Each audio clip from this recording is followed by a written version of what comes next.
It's Charlie's World.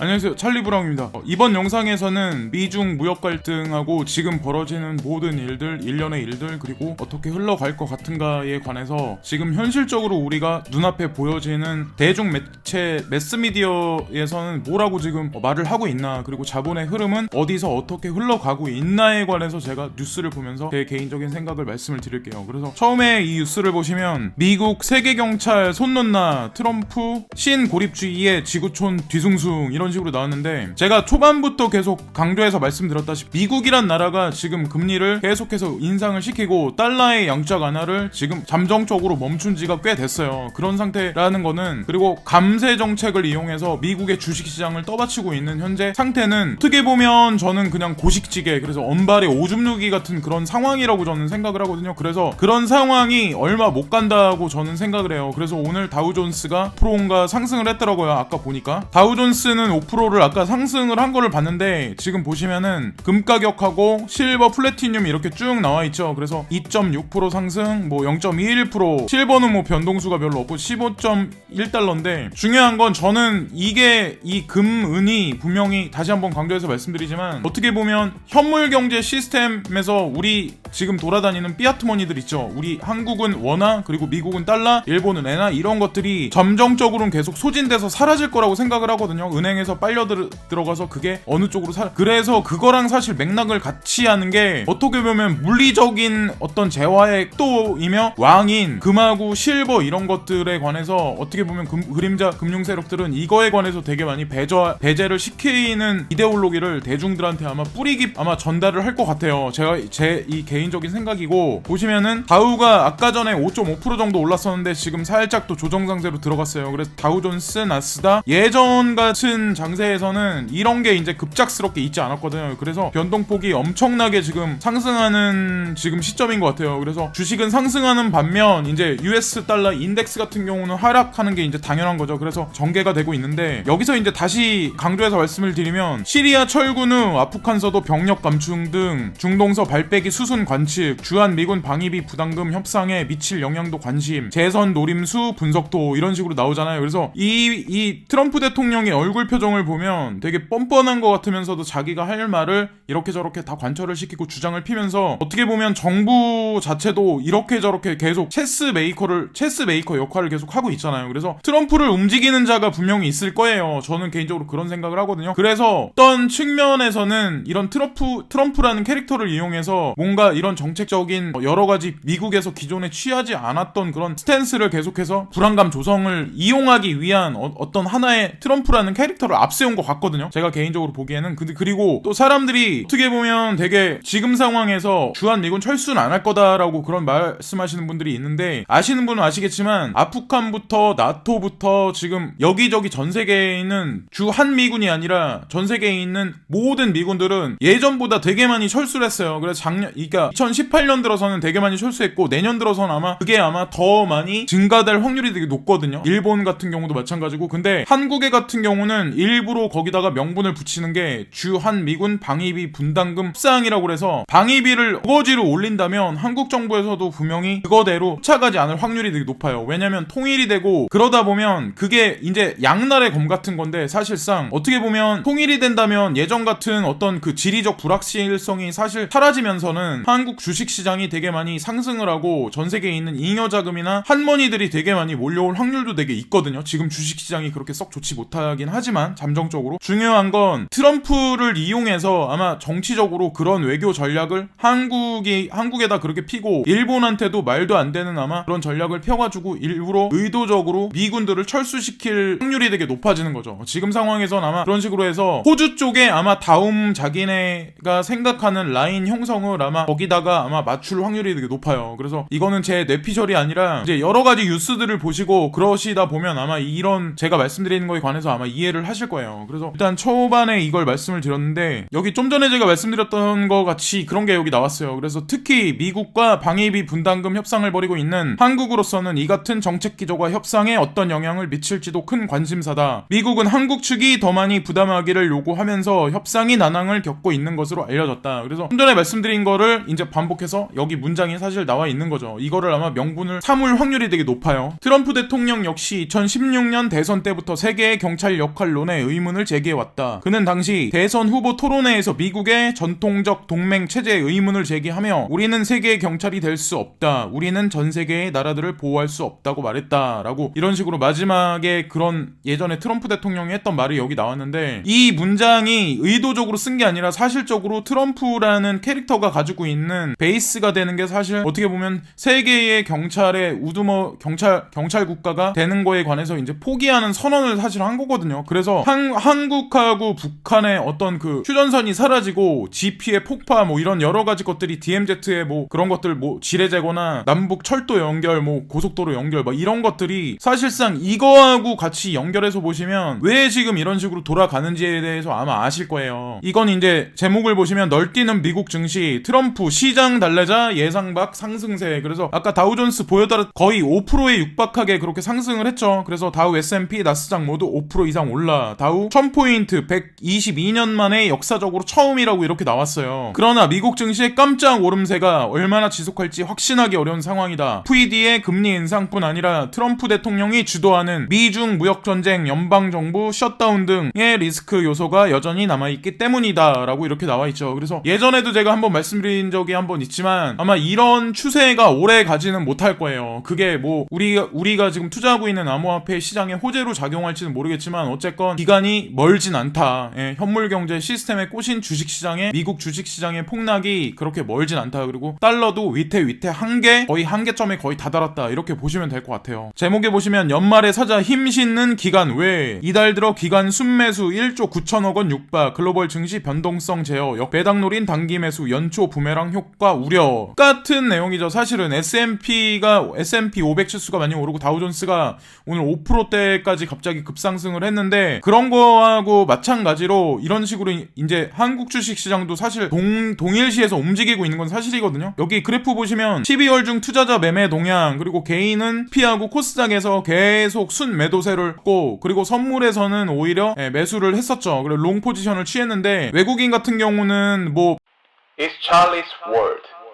그냥 그렇게 있었어요. 별로 액션을 취하지 않고 오히려 선물에서는 롱으로 이제 매수 쪽으로 했죠. 계약 매수를 했고 12월 중 투자자 매매 동향에서 기간 장세 같은 경우는 선물에서는 오히려 계약 건수를 마이너스 그리고 현물에서는 오히려 매수를 집중적으로 했어요. 그래서 중장기적으로 보기에는 제가 개인적으로 보기에는 한국 주식시장 같은 경우는 아마 내년 어느 시점 가서부터는 아마 그냥 견조한 유지세를 저는 취할 것 같거든요. 선진 G7에 있는 그런 국가들은 아마 계속해서 점진적 하락할 확률이 되게 높은데 신흥국 같은 경우 그러니까 중국이나 인도 같은 경우는 견조한 어떤 스테이블한 흐름을 가지 않을까라는 생각을 하는 거죠. 니케이 내년 중국 경제 6.2% 성장 전망 29년새 최저 그래서 미중 무역전쟁 여파 본격화할 듯 인프라 투자 등 경기 부양 제한적이라고 나오고 얼마 전에 있었던 미중 무역전쟁 미중 협상에 관한 그런 사진이 여기 나와 있죠. 지금 그래서 이 대목을 좀 잘 보셔야 되는데 다만 미국이 90일간의 무역전쟁 휴전이 끝나는 내년 3월 1일 이후 대중 추가 관세를 부과할지에 대해서는 예측이 엇갈렸다. 일부 이코노미스트는 휴전 기간이 90일 연장될 거라고 예상했다. 케빈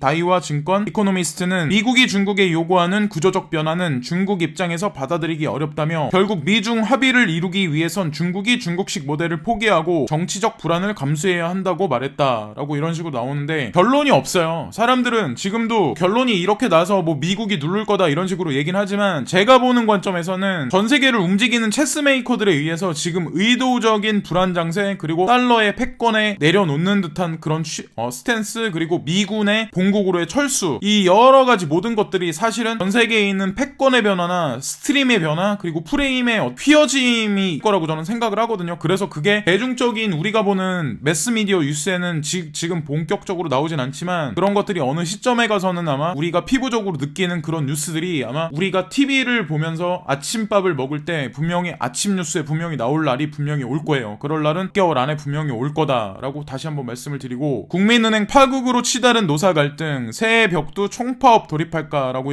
이게 27일 날 나온 뉴스인데 아마 아실 거예요. 국민은행이라면 한국에서는 어떻게 보면 한반도 한국에서는 지금 제 첫 번째로 BIS 자기자본 비율이 가장 크고 그리고 규모도 엄청난 은행이고, 아마 암호화폐 투자하시는 분들도 아마 국민은행을 쓰시는 분들이 아마 제일 많으실 거예요. 지난해 기준 국민은행 직원들의 평균 연봉은 9,100만원, 은행권에서 최고 수준이다. 불경기 속 대한 이자 장사로 실적을 끌어올리는 은행권 파업을 불사하고 임금 투쟁에 나서는 은행원을 바라보는 인식이 좋을 리가 없다. 금융업계 관계자는 귀족 노조는 제조업에만 있는 것이 아니라 금융업권에도 있다며, 은행노조의 파업으로 가장 피해를 입는 쪽이 누구겠냐는 바로 고객들이라고 말했다 라고 이런 식으로 나왔는데, 아마 아시는 분들은 아마 아시겠지만 우리가 블록체인에 투자를 하고 암호화폐에 투자를 하는데 그게 사실은 금융권이나 보험업계나 증권업계가 어떻게 보면 첫 번째로 구조조정이 있을 확률이 되게 높거든요. 사실은 폐쇄적인 어떤 그런 측면에 있어서 이런 분들이 이제 이런 식으로 이제 노사분규를 하고 이런 식으로 한다고 해도, 지금 얼마 전에 이제 카풀 그쪽에서 이제 택시 노조에서 되게 많이 강경하게 반대를 했잖아요. 근데 어떤 이런 흐름은 막지 못한다. 그래서 지금도 이제 깨어 계셔가지고 이런 쪽에 암호화폐에 투자를 하시고 좀 중장기로 밝게 보시는 분들이, 아니면 아직도 사기라고 보시는 분들도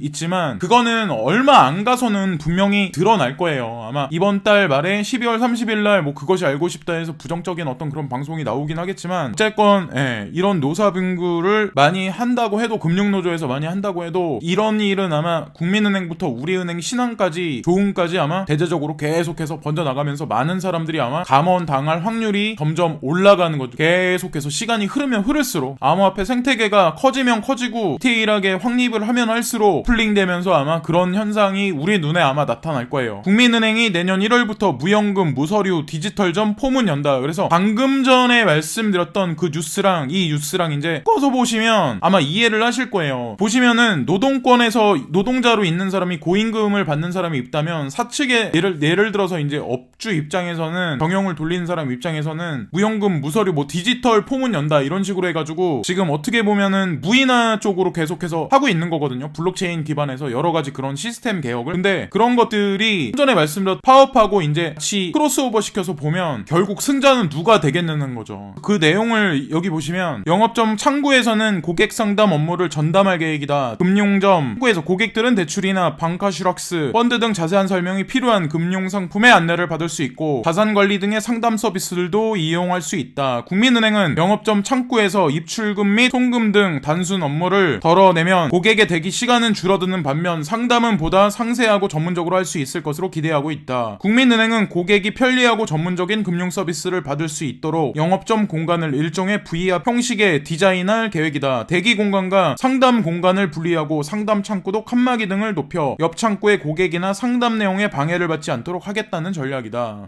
지금 이 문장을 보시면 아마 아실 거예요. 준비를 하실 분들은, 이제 금융권에서 일하시는 분들은 시간이 있을 때 지금서부터 얼른 빨리빨리 하셔야 된다는 거죠. 그게 뭐가 이건 이제 같이 덧붙여서 이제 말씀을 드린 건데, 보험 설계사 대규모 구조조정 현실화되나라고 이렇게 나와 있잖아요. 그래서 보험 설계사 하시는 아주머니들도 되게 많아요. 이거를 생계로 해서. 근데 아시겠지만 뭐 전화 영업이나 이런 것도 중단된 상태, 그리고 인터넷으로 하시는 분들이 점점 젊은 층으로 가면서 점점 많아지잖아요. 그리고 가격도 그게 싸니까 어플로도 할 수 있고 보편화되니까. 근데 이런 식으로 지금 진행되는 거에 관해서 지금 헤럴드 경제에서 나온 거예요. 그래서 고용보험 이어 국민연금도 보험 설계사 직장가입 추진, 연 640억 원 추가 비용 부담이라고 이렇게 나와 있는데, 어떻게 고용보험에 관해서 지금 의무화를 추진하니까 주 측에서는 뭔가 부담되는 비용이 늘어나니까 당연히 지금 선에서는 보험 설계사들을 내보낼 수밖에 없는 실정으로 가는 거죠. 어거지로 그분들을 이렇게 계속 같이 갈 수는 없잖아요. 왜냐면 보험사도 예전보다 아마 영업이익률이 되게 많이 하락을 하고 있을 거예요. 지금은 9개 특수고용 노동자는 보험 설계사, 골프장 캐디, 학습지 교사, 레미콘 기사, 택배기사, 대리운전기사, 퀵서비스 기사, 대출 모집인, 신용카드 회원 모집인 등이다. 이들이 국민연금에 직장가입자가 되면 이들이 내는 납부 부담이 절반으로 줄어든다. 문제는 특수고용직의 70%가 보험 설계사다 보니 보험업계에 지대한 영향을 미칠 수 있다는 것이다. 국민연금뿐 아니라 고용보험,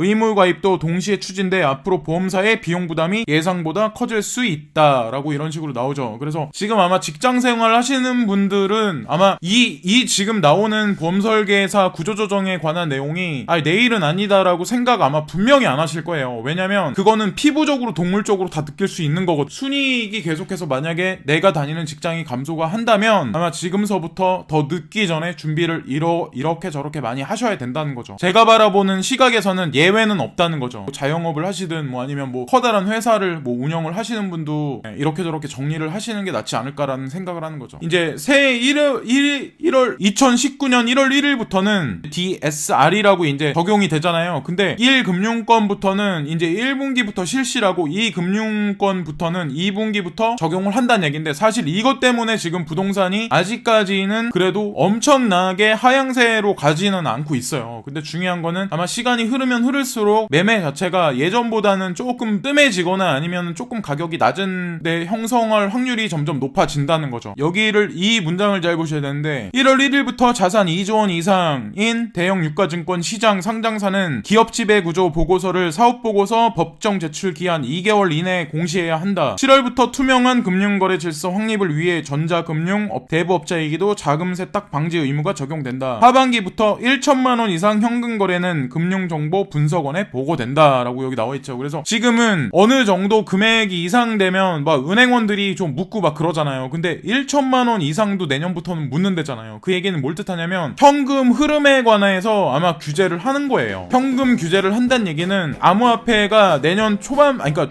중반부터는 어떻게 흘러갈지 모르겠지만 분명히 뭔가 가시적인 어떤 그런 것들이 분명히 우리가 느낄 만큼 아마 나타날 거예요. 금융권부터 해가지고 지금은 아니게 이게 설마 이렇게 말씀하시는 분도 있겠지만 어떻게 보면 코인의 ETF의 출현이고 그리고 금은값이 만약에 홀딩돼서 송금이나 입금에 관해서 그거에 관해서 제재가 들어간다면 결국에는 우리가 만질 수 있는 그런 돈 같은 경우는 2020년까지 계속해서 사라지게 만들 거라고 분명히 예전부터 얘기를 했거든요. 그래서 이란으로 어떻게 이 지금 뉴스를 바라보는 게 낫지 않을까라고 하는 거죠. 저는 지금까지 이제 말씀드렸던 이런저런 뉴스들에서 뭐 떨어지게 뭐 암호화폐하고 엄청나게 연관이 있다라고 저는 말씀을 어거지로 드리려고 하는 게 아니에요. 근데 중요한 건 뭐냐면 큰 그림 내에서는 시진핑과 트럼프의 어떤 뭐 영역 다툼 이런 것들 그런 의도적인 어떤 미국의 지금 계속해서 뒷걸음질 치는 어떤 그런 것들이 알고 보면 크립토커런시의 어떤 제도화하기 위한 어떤 명분화를 계속 만들기 위한 어떤 하나의 저는 스탠스라고 저는 생각을 하거든요. 전 세계 경기가 지금 갑자기 오늘 들어서는